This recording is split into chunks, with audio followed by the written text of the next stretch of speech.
Assalamualaikum warahmatullahi wabarakatuh.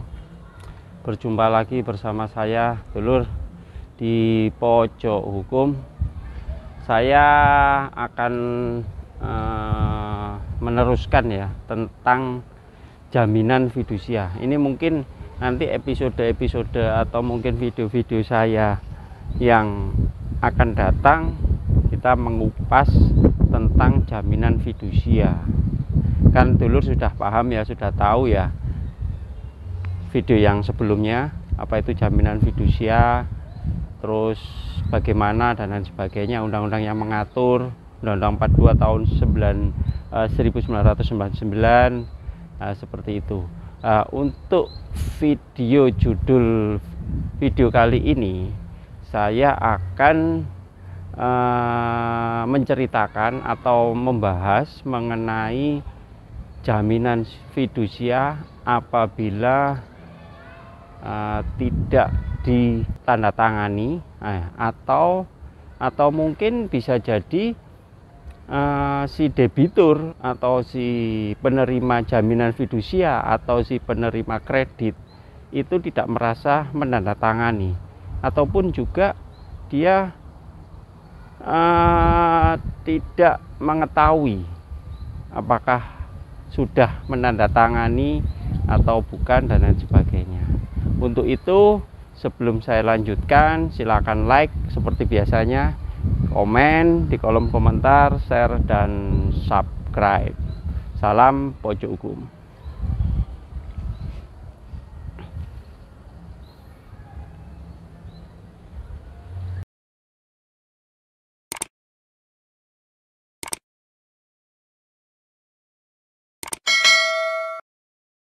Oke, Dulur, sebelum saya lanjutkan, bismillahirrahmanirrahim, saya akan memenuhi janji saya yang tadi bahwa intinya adalah apabila si debitur ini merasa tidak menandatangani jaminan sertifikat jaminan fidusia, apakah hal tersebut itu sah apa tidak. Terus juga ada pertanyaan untuk membedakan jaminan fidusia itu asli atau palsu atau ditandatangani dan lain sebagainya. Nah, itu kan perlu pembuktian, perlu jawaban. Nah, seperti itu. Yang pertama tadi, Dulur masih ingat tadi ya. Jadi apakah tidak menandatangani itu tidak perlu hadir itu sudah sah. Terus yang kedua, untuk membedakan jaminan fidusia itu asli atau palsu, itu juga kadang-kadang masyarakat umum kan nggak ngerti ya. Nah, saya akan menjawab satu persatu dari dua pertanyaan. Mungkin nanti bisa berkembang lagi ke pertanyaan atau ke permasalahan sambil kita membahas, menceritakan atau mengulas permasalahan ini ya. Jadi begini Dulur, sebenarnya kalau dikatakan jaminan fidusia, sertifikat jaminan fidusia, itu debitur pasti menandatangani. Apalagi saat ini ya, banyak lembaga keuangan yang memberikan kredit, kucuran dana kredit, baik itu finance atau leasing atau bank atau apapun lah.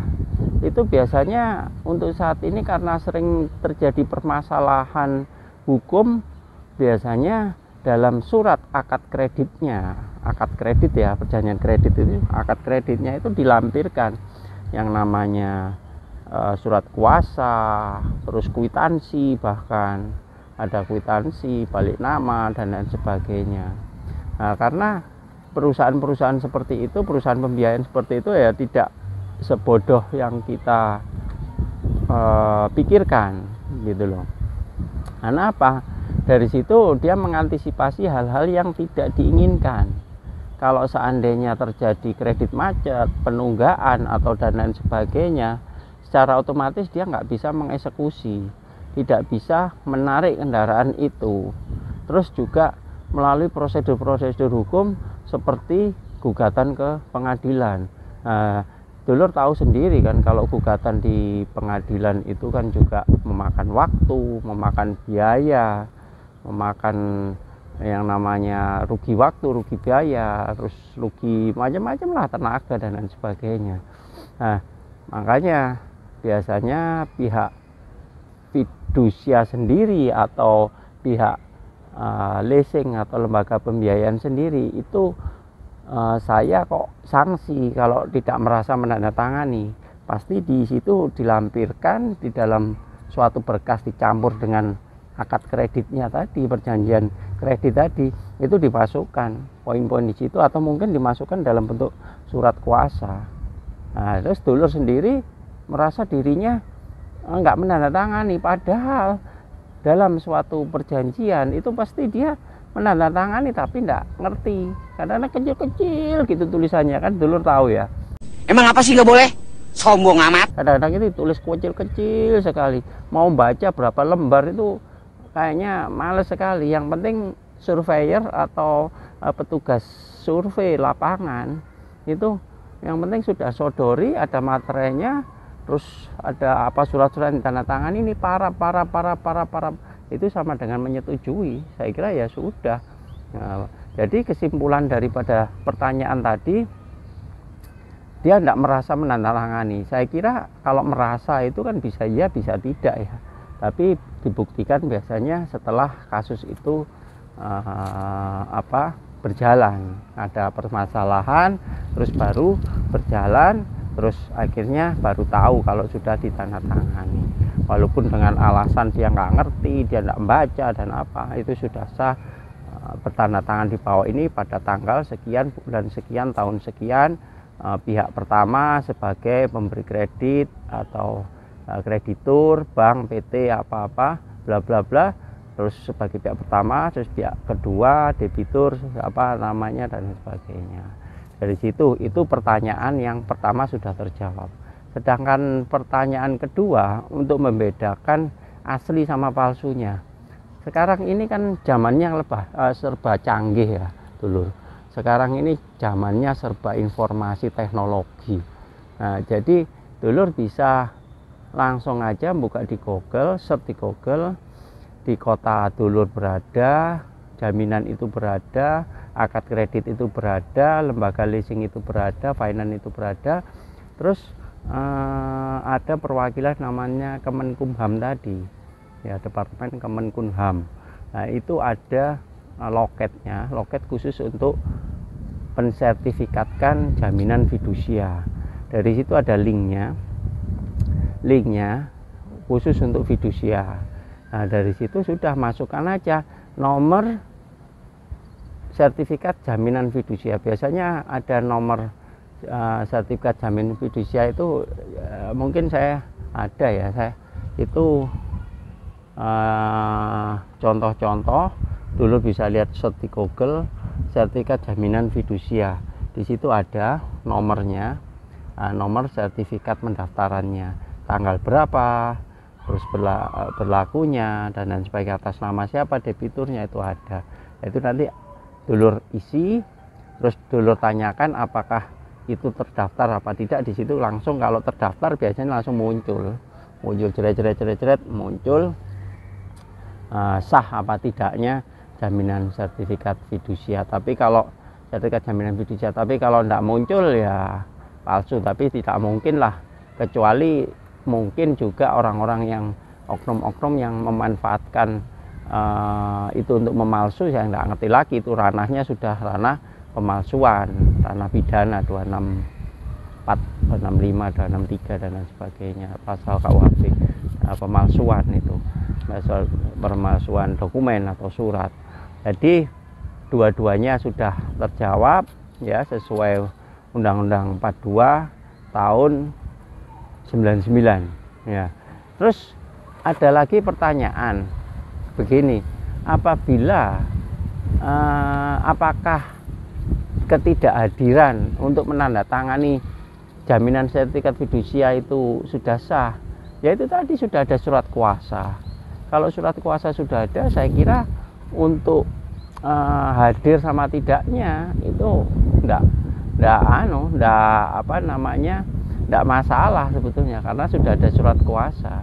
Sedangkan biasanya sertifikat jaminan fidusia itu didaftarkan oleh pejabat yang berwenang, notaris. Jadi semacam akte di situ kan menghadap, ada tulisan pertama kan, tanggal pada hari ini tanggal sekian menghadap notaris kenal ini pihak pertama, pihak kedua dan lain sebagainya.